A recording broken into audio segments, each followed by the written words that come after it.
Welcome to CT with CPD podcast. I am your host, Sharon Diggs, and welcome to our today's educational therapy session. Happy Friday to everybody. We made it through another week. So let us be grateful. Let us be thankful that we made it through another week. So today's educational therapy session is titled The Smooth Criminal Mindset Traps of Self-Sabotaging. Now, it is taking me weeks to do this podcast. There's so much information on self-sabotaging. I didn't realize there was so much information on it. But it happens. It exists. I think to some degree, no one actually wants to admit it. But we all sabotage ourselves. We do it to some degree. Everybody has done things that took them out of a step to reaching a goal. To getting into that relationship that they want to be in or that they desire. Financial success, like fearing financial success, where they self-sabotage themselves.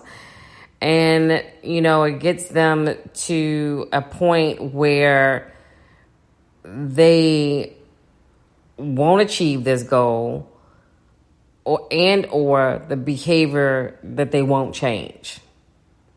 So we kind of we defeat ourselves of achieving the successes or keeping a behavior that we don't change, that's going to limit us from getting to our true calling, our true purpose of what we're supposed to be.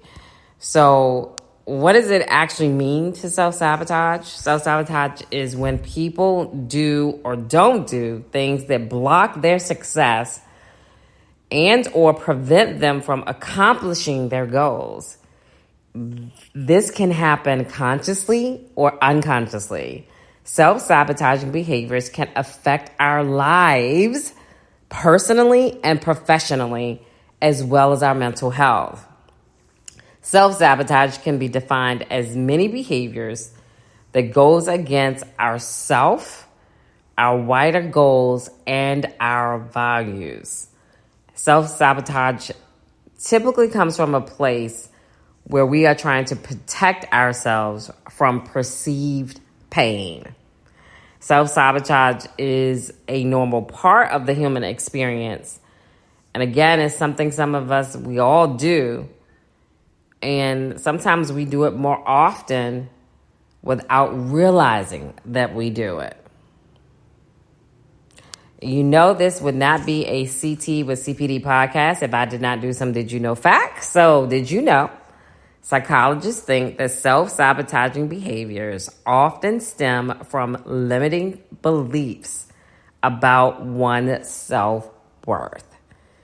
That's why it is important that I am going to do a follow-up session on self-worth after today's educational therapy session, because I want us to be mindful that self-sabotaging and self-worth are two different things. Self-worth is you're setting boundaries for yourself. You're standing on things and principles that go against who you are. And that's knowing your self-worth. So that is not self-sabotaging, okay? And again, I will be doing another podcast, and I'll talk a little bit about the title of it when I get to the end of today's educational therapy session. The other Did You Know fact was published in the Primary Care Companion Journal of Clinical Psychology that has shown that up to 63% of patients have engaged in at least one self-sabotaging behavior.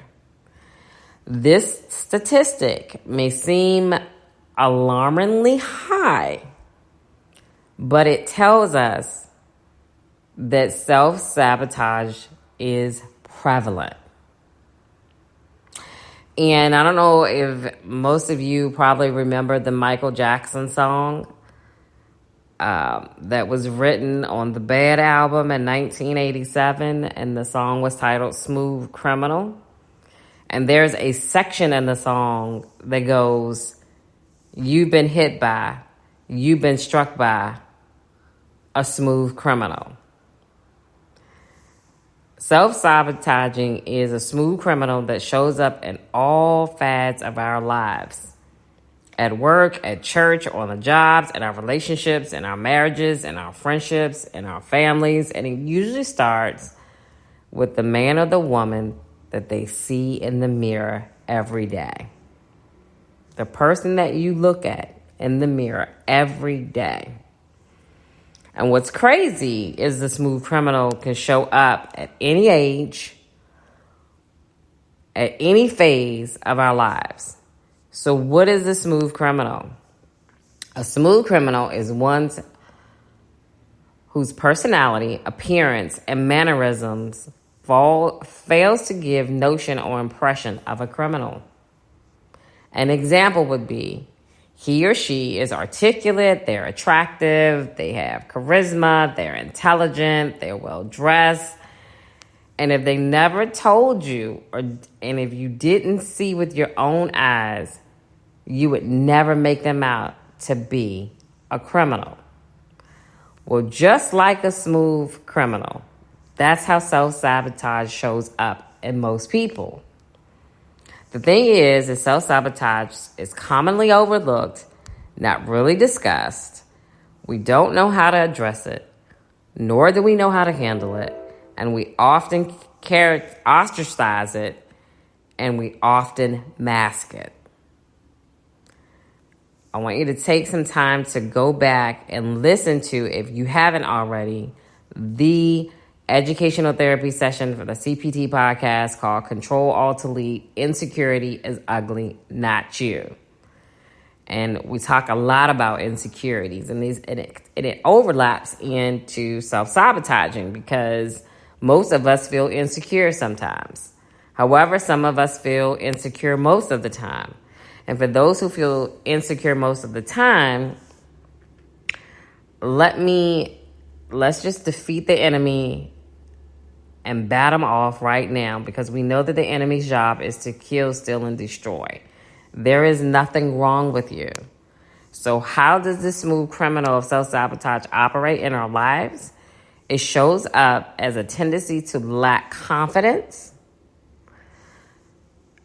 and or having certainty in ourselves, or it may be experienced by most people regarding some aspect of their life, something that they're not happy with, something that they feel uncomfortable with. Maybe their finances aren't where they want to be. Maybe they're not, driving the car that they want. Like whatever is showing up in their lives, that is an aspect that makes them feel that they want to self-sabotage. I want to go get this $200,000 job, but I don't feel that I'm smart enough to get this $200,000 job. So what do? I talk myself out of it. I think this is an amazing, beautiful woman. So I find ways to self-sabotage it. That's a little bit of what ghosting is about. When we think about people who ghost people, that's a self-sabotaging mechanism. And so a lot of the times it's the childhood that we had, it's past traumas, it could be recent experiences, it could be loneliness, it could be social anxiety, negatives of beliefs about ourselves. We could be perfectionists, having a critical parent or a partner, comparing ourselves to others, which I always tell people the only competition you need to be in is with yourself. It could be about our body image. It could be appearances or imperfections about ourselves, whether externally or internally. It could be, we want to be accepted by others. We want to fit in. Other people's opinions matter. Feeling unloved, feeling unwanted. It could be social pressures, not measuring up to the standards of others, culture, society, social media, fear of failure or rejection, fear of from previous failures, bad decisions we made in our lives and choices we made in our lives, wrong living, a tragic incident such as a death, such as an illness, infidelity, abuse. It could be about money, as I talked about. It could be about guilt. All of these things contribute to self-sabotage. So what are some of the common symptoms of self-sabotage? It is said that the behavior of self-sabotaging it creates problems in our daily lives, and it can interfere with long-standing goals. The most common self-sabotaging behaviors include procrastination, self-medication with drugs and alcohol, comfort eating, and forms of self-injury. Symptoms of self-sabotage, and here are some common ways that people self-sabotage, both at work and elsewhere. Refusing to ask for help, controlling or micromanaging behaviors, picking fights and starting conflicts with your colleagues and or loved ones, setting goals that are too low or too high, avoiding or withdrawing from others, negative self-talk, extreme self-criticism, making excuses, blame shifting, undermining your goals and your values, substance abuse, overspending, overdoing it, and other ways, constantly seeking approval, and then the reluctance to speak up for yourself. To dive a little deeper into some other signs of self-sabotage, you listen to your inner critic. You're not good enough. Everybody thinks I'm an idiot. This will never work out. You're going to mess it up again.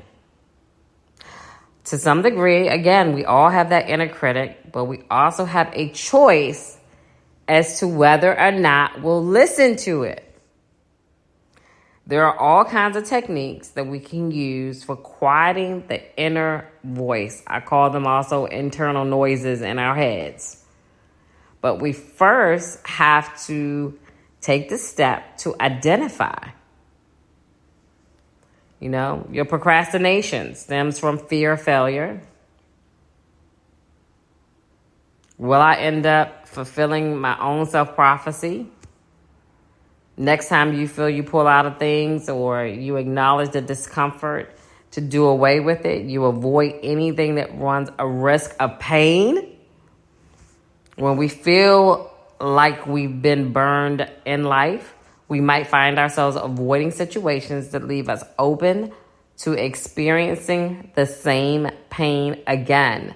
But the truth is, everything worth having in life involves stepping out of our comfort zone.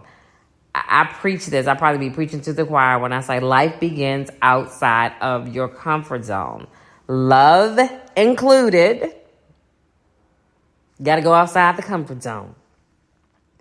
No, it's not easy for us, but we got to step out of the comfort zone. If you find yourself in some of these situations where you are self-sabotaging, you have to allow yourself to start really taking inventory of what is triggering that emotion and what is causing you to feel that you want to self-sabotage, that you aren't deserving, that you aren't good enough to have this person, to have this job, to have this success. So again, I call self-sabotage a smooth criminal, because how do we classify this? It's not really listed as a mental health issue, but it does cause depression, anxiety, etc. It falls into, where it can impact your mental health. And we know that the adversary uses it so frequently because it's a trick of the mind that can easily lead into, as I said, mental health issues like depression and anxiety and stress. Causes us to, which the stress can causes us to have hypertension, have us to have diabetes. I mean, the list goes on. No, I'm not a licensed psychologist. I'm just sharing wisdom and knowledge and insight God has instilled me with in my spirit to share so that I can possibly free someone from the smooth criminal called self-sabotage. The biggest thing holding us back is our thought process. Our feelings are powerful. It's the life navigation system. And when we suppress our feelings or don't express them, the self-sabotage takes over. That smooth criminal takes over. It's a feeder line for the adversary to come in and have a field day in our minds, which we have the ability to make our thoughts become our reality, which in many cases causes us to become emotionally numb, whether it's consciously or unconsciously. We all deal with self-sabotage in various shapes and sizes. Even when we overcome them, we still have to remain vigilant and fighting off the bad thoughts and other things that stir up new feelings of self-doubt and insecurity. Again, remember I said that the goal is self-sabotage will present itself and we're going to be triggered. We have to work on mechanisms to manage it so that we can still live a productive, a successful, a great quality of life. Because self-sabotage just undermines your success despite your own wishes, your own dreams, and your own values. It often stems from low self-esteem, negative self-talk, related to negative emotions, which are continually reinforced by resulting to failure. So what are some ways that we can, I'm going to first share the top 9 ways of what self-sabotage looked like. I touched on it a little bit, and then I'm going to talk about how we can actually overcome the smooth criminal self-sabotages. As discussed, procrastination, self-objectification, impatience, self-neglect, self-criticism, perfectionist, resistance to change, and distrust are the 9 deadly self-sabotaging behaviors we need to avoid.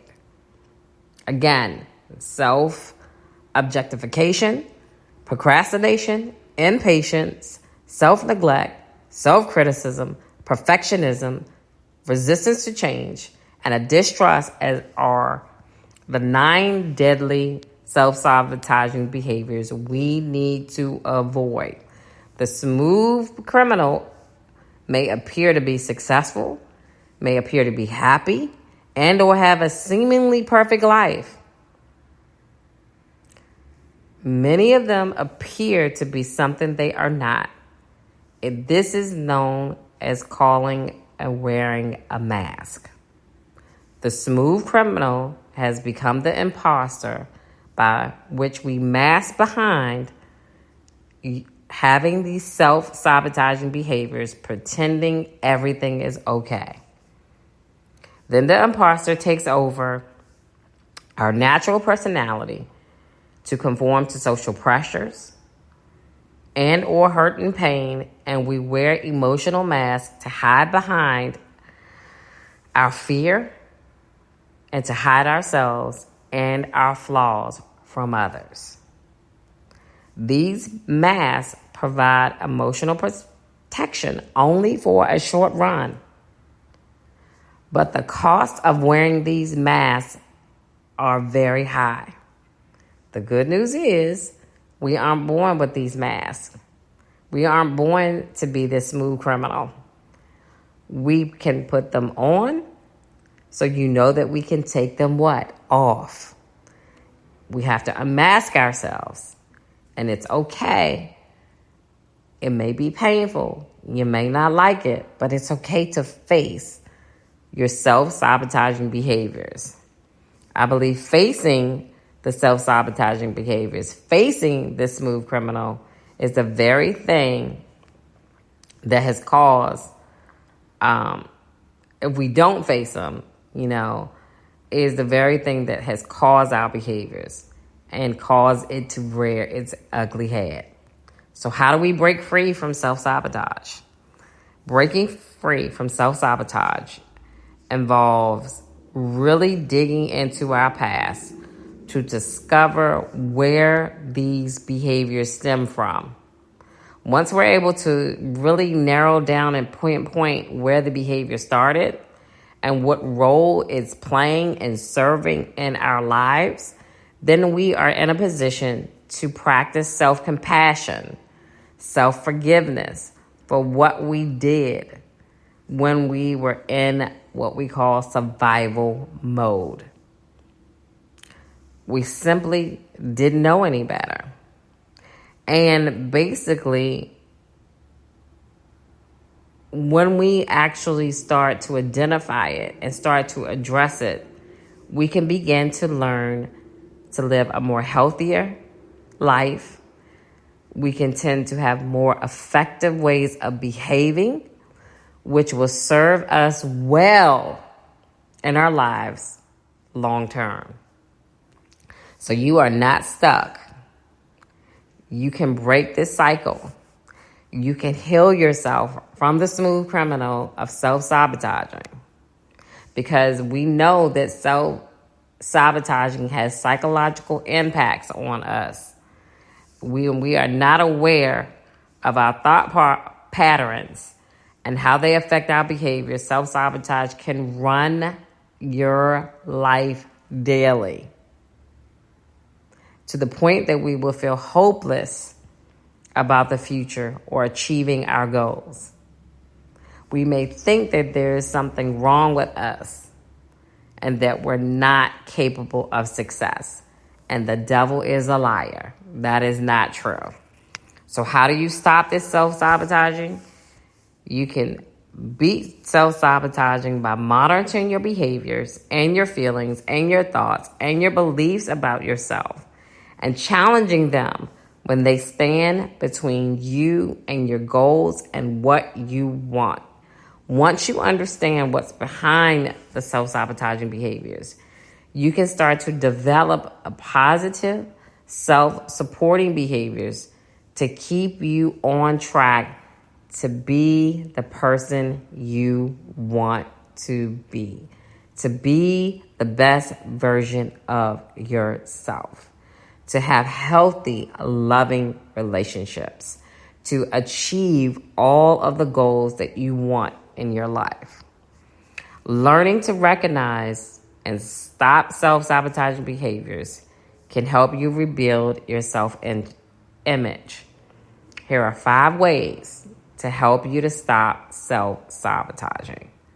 1, develop self-awareness. 2, write it out. I'm a big proponent on journaling. Journal. 3, create a plan and do it. Execute it. 4, practice mindfulness. And 5, communicate.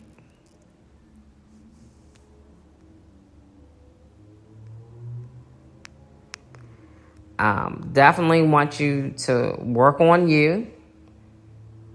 Work on, especially in relationships, is, I feel like it shows up in relationships. And one of the things that you can do is from sabotaging in your relationships is when you feel unworthy of love and intimacy, which we can unconsciously do sometimes, and we push people away. Uncovering these habits sometimes is very hard, but it's necessary if you want a positive relationship. And I think this is even for work and personal relationships. Put what you value first. So picking fights, acting out, and lying are common ways people sabotage personal relationships and professional relationships. Okay. So you want to work on you. You want to continue to care for your own physical and emotional well-being. It's important as you strive to understand your own self-sabotaging patterns and behaviors. As you learn more about the different ways that you are showing up and sabotaging, I want you to be gentle to yourself. I want you to show compassion to yourself. Okay? And remember that everything just isn't going to all change at work. It's going to be a work in progress. But each and every day it gets better that you build yourself up so that you're able to, again, have the career you want, have the successes you want, have the healthy, loving relationships that you want. So I'll end with this. Managing your emotions doesn't mean you don't express yourself. It means you stop short of hurting others and sabotaging yourself. We tend to sabotage great things in our lives because deep down, we don't feel worthy of great things in our lives. Remember, the smooth criminal, self-sabotaging, can show up like this: overworking, procrastination, people-pleasing, over-committing, isolating ourselves, not asking for help, comparing ourselves, pushing people away, aiming to be perfect, having no boundaries, rejecting compliments, observing too much news, suppressing our emotions, holding on to past mistakes and life decisions and life choices, enabling harmful behaviors, seeking control over everything, and avoiding the present moment. And our biggest enemy is our own self-doubt.